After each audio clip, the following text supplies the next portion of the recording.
اب اس پہلو پہ بھی ذرا غور کریں. حضرت علی رضی اللہ تعالیٰ عنہ نے کوئی بینک بیلنس نہیں بنایا. صحابہ کرام علیہم رضوان فرماتے ہیں بڑے بڑے رشتے آئے سیدہ فاطمہ کے لیے، بڑے بڑے امیر کبیر لوگوں. حضور نے فرمایا میں رب کے فیصلے کا انتظار کر رہا ہوں. ایک دن تینوں یار ان لوگوں کا خلوص دیکھے مولا علی کے ساتھ، حضرت ابوبکر، حضرت عمر، حضرت عثمان. حضرت علی ایک یہودی کے باغ میں مزدوری کر رہے تھے تو وہاں گئے اور جا کے کہا علی تو حضور سے سیدہ فاطمہ کا رشتہ کیوں نہیں طلب کرتا؟ حضرت علی کہنے لگے بھائیو نہ مکان ہے نہ گھر ہے نہ کچھ ہے، رشتہ کیسے مانگوں گا؟ تو جا تو صحیح، ہمیں تو لگتا ہے رسول پاک تیرا انتظار کر رہے ہیں.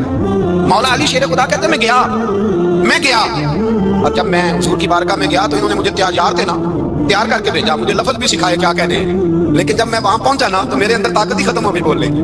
سلام لے کے تو حضور کے پاس بیٹھ گیا. حضور نے فرمایا علی کیسے آئے ہو؟ تو میں خاموش. پھر پوچھا کیسے آئے ہو؟ میں خاموش. پھر پوچھا کیسے آئے ہو؟ میں خاموش. کہتے ہیں دلوں کا حال جاننے والے رسول نے فرمایا علی فاطمہ کے لیے آئے ہو؟ فاطمہ کے لیے آئے ہو؟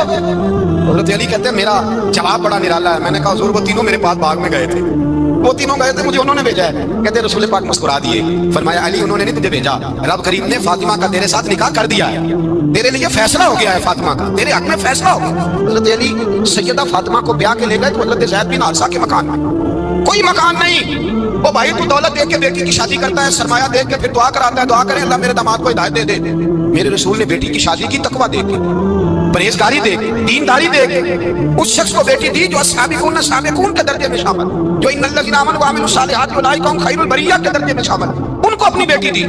حضرت علی شیر خدا رضی اللہ تعالیٰ عنہ فرماتے ہیں کہ سیدہ فاطمہ الزہرا کو میں بیاہ کے لایا، سارے گھر کے کام حضرت فاطمہ نے کیے. میں مزدوری کرتا 2 گھنٹہ یا 1.5 گھنٹہ، زور سے اثر کے درمیان کام کرتے. 2 کلو کھجوریں ملی تو مولا علی نے اٹھا کے اپنی کمر پہ رکھی. باغ کا مالک کہنے لگا علی تھوڑا کام اور کر لو. فرمایا 2 کلو ہو گئی بڑی ہیں، 1 کلو میرے بچے کھائیں گے، 1 کلو مدینے کے غریب بچے کھائیں گے. تو کہا علی کل کیا کرو گے؟ فرمایا کل جو رب زندگی دے گا وہ روزی بھی دے گا. تو بندہ مشورہ دینے لگا. مشورہ بھی ہوتا ہے نا قریب سے، مشوروں والے بھی بڑی خرابی کرتے ہیں اللہ ماشاءاللہ. کہا علی جائز پیسے کو اکٹھے کر لینے چاہیے، کیا حرج ہے؟ جائز اکٹھے کر لیں. شیر خدا نے ایک جملہ کہا بشیرو جیسا کہہ دیا. حضرت علی فرمانے لگے مال حرام ہو تو عذاب ہوتا ہے، حلال ہو تو حساب ہوتا ہے. لہذا نہ میں عذاب والا کام کرتا ہوں نہ عذاب والا کام کرتا ہوں. میں اکٹھے ہی نہیں کرتا، نہ بندہ عذاب کے چکر میں پڑے نہ عذاب کے چکر میں پڑے. میں اس رستے جاتا ہی نہیں. مولا کائنات شیر خدا. اور بھائی حضرت سیدنا ابو ہریرہ رضی اللہ تعالیٰ عنہ فرماتے ہیں میں جب اس بات کو یاد کرتا ہوں تو آج بھی رو پڑتا ہوں. کون سی بات؟ فرمانے لگے میں کوفے کے بازار سے گزر رہا تھا تو مولا علی شیر خدا کوفے کے چوک میں کھڑے تھے اور ہاتھ میں زرہ پکڑی ہوئی تھی، وہ والی زرہ جو بدر میں بھی ان کے پاس تھی، وہ والی زرہ جو احد، حنین، خندق اور خیبر میں بھی ان کے پاس تھی. زرہ پکڑی حضرت علی نے اور شیر خدا کہہ رہے ہوں بھائیو میری زرہ خرید لو. میری زرہ امیر المومنین ہے اس وقت، امیر وقت ہے، بادشاہ ہے کوفے کے بازار میں. او بھائی میری زرہ خرید لو، یہ بڑی نسبت والی ہے، بدر احد حنین میں میرے ساتھ رہی. اور شیر خدا فرماتے کیا ہیں؟ فرماتے جب علی نے یہ لفظ کہے تو میری چیخیں نکل گئی. حضرت علی فرمانے لگے اگر میرے پاس نیا تامت خریدنے کے پیسے ہوتے تو میں اسے کبھی نہ بیچتا. نیا تامت خریدنے کے پیسے ہوتے تو میں کبھی نہ بیچتا.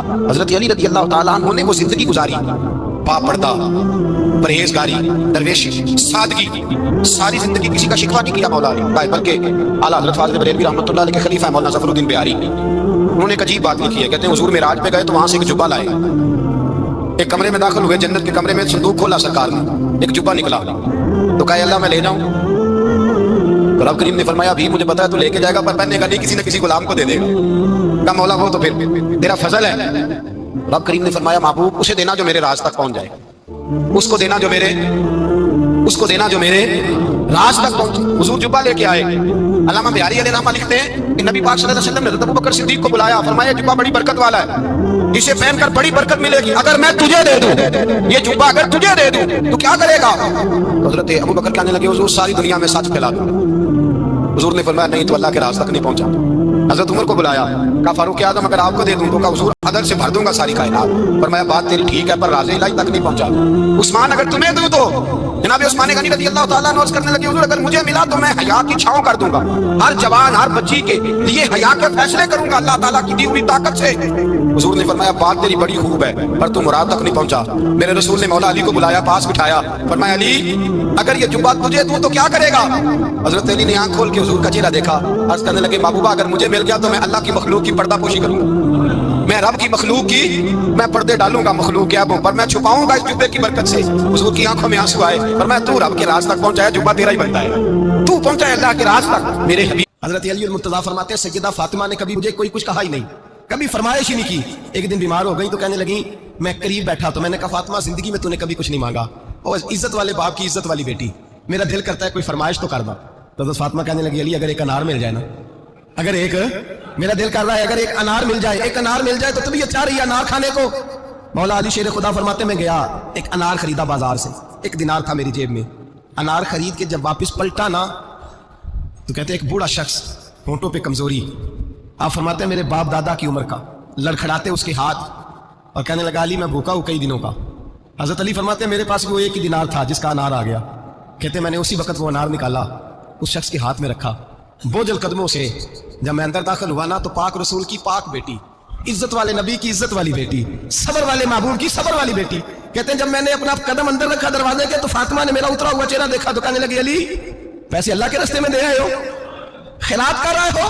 حضرت شیر خدا رضی اللہ تعالیٰ عنہ فرماتے ہیں میں فاطمہ کی طرف دیکھا تو میں حیران ہو گیا، میں نے کہا فاطمہ تجھے، کہنے لگی مجھے یقین ہے آپ انار لینے گئے تھے، آپ نے خرید بھی لیا تھا، اور مجھے پتا ہے علی میرے ساتھ بے وفائی ہو ہی نہیں سکتی، یہ کسی سوالی نے مانگ لیا ہوگا، علی آ جا، مجھے انار کھانے سے وہ سکون نہیں ملا جو تو اللہ کے راستے میں دے آیا ہے تو سکون ملا ہے، کھانے سے نہیں ملا جو تیرے دینے سے ملا ہے۔ مولا علی کہتے ہیں صبر کر کے میاں بیوی بیٹھ گئے تو دروازے پہ دستک ہوئی، کہتا میں اٹھ کے دروازے پہ گیا تو حضرت سلمان فارسی دروازے پہ کھڑے تھے، انہوں نے نا 9 انار مجھے دیے، کہنے لگے نبی پاک نے بھیجے ہیں، یہ 9 انار ہے نبی پاک نے بھیجے ہیں۔ تو حضرت علی شیر خدا فرمانے لگے ہمارے نہیں کسی اور کے ہیں، ہمارے نہیں کسی پڑوسی کے ہیں، دائیں بائیں دیکھ لے، کہنے لگے نہیں تمہارے ہی ہیں، فرمانے لگے نہیں میرے ہوتے تو 10 ہوتے، اس لیے کہ اللہ فرماتا ہے من جاء بالحسنۃ فلہ اشر امثالھا، تم ایک نیکی کرو گے میں 10 کا اجر عطا کروں گا۔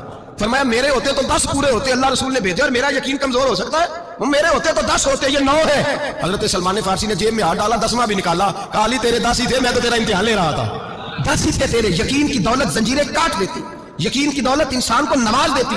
جب تو لڑکھڑاتا ہوا آیا ہے، میرے نبی پاک نے فرمایا یوں نہ کہا کر کے یا اللہ چاہے تو دے چاہے تو نہ دے، جب مالک سے مانگ تو کہا کر یا اللہ تجھی سے مانگنا ہے، میں لے کے اٹھوں گا، تو مجھے دے گا۔ فرمایا جتنا تیرا یقین کامل ہوگا اتنا ہی اللہ تجھے جھولی بھر کے عطا فرمائے گا۔ کمزور سا مسلمان، لڑکھڑاتا سا مسلمان دیکھتا ہوں کرتا ہوں، اور یہ بھی نہ دیکھا کریں بھائی ایمان یقین کو استقامت کے درجے پہ لیں، یہ نہ دیکھا کریں کہ وہ کیسے دے گا، وہ کسی وسیلے کا محتاج نہیں ہے، وسیلے کو پسند کرتا ہے، پر وسیلے کا محتاج وہ بغیر وسیلے کے بھی دے دیتا ہے۔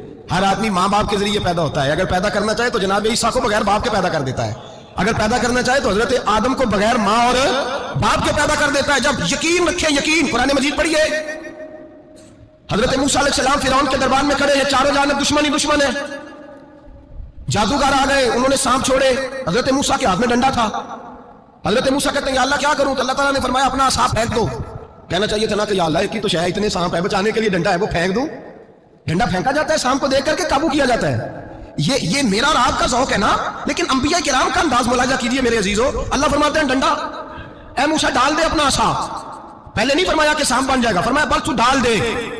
میں اور آپ ہوتے ہیں تو سام سامنے ہے، ڈنڈا ہاتھ میں، ہم کہیں گے عجیب بات ہے، یہی تو دفاع کی چیز ہے، اسی کو ڈال دوں تو بچوں گا کیسے، کہا ڈال دو، تو حضرت موسیٰ نے ڈال دیا، کہا میرے رب کا حکم ہے تو میرے لیے بہتر ہی ہوگا۔ اللہ فرماتے ہیں جب موسیٰ نے ڈالا تو میں نے اس ڈنڈے کو، اس عصا کو اژدہا بنا دیا۔ اب کبھی عصا بھی اژدہا بنے، کبھی چھڑی بھی بہت بڑا اژدہا بنی ہے، لیکن قرآن کہتا ہے جناب موسیٰ نے ڈالا تو اللہ نے اژدہا، بلکہ اس سے پیچھے چلیے، عورتیں کمزور یقین کی ہوتی ہیں نا، جناب موسیٰ پیدا ہوئے تو اللہ فرماتے ہیں میں نے موسیٰ کی ماں کے دل میں بات ڈالی، ماں کے دل میں صندوق میں ڈال کے تو اس کو دریا میں بہا دے، اور بھائی صندوق میں کہہ سکتے ہیں نا آکسیجن کیسے جائے گی، اور دریا میں بچے بچنے کے لیے ڈالے جاتے ہیں کہ ڈوبنے کے لیے ڈالے جاتے ہیں۔ ماں کے دل میں یقین کمزور نہیں تھا اماں کا، انبیاء کے ماں باپ موحد ہوتے ہیں، دین کو ماننے والے، ماں کے دل میں اللہ نے بات، اللہ قرآن میں کہتے میں نے وحی کی، میں نے القاء کیا، میں نے بات ڈالی۔ حضرت موسیٰ کی ماں کہتی ہے میں نے ڈال کے نا سمندر میں بیٹا، میں نے سمندر میں بیٹا ڈال کے صندوق میں بند کر کے رب کے حوالے کیا۔ آپ فرماتے ہیں میرے مالک کا بھروسہ کیا تو پھر میرے مالک کا کام دیکھو، کمال دیکھو، میں نے دریا میں ڈالا، اللہ نے فرعون کے گھر میں میرے بیٹے کی پرورش کرا دی۔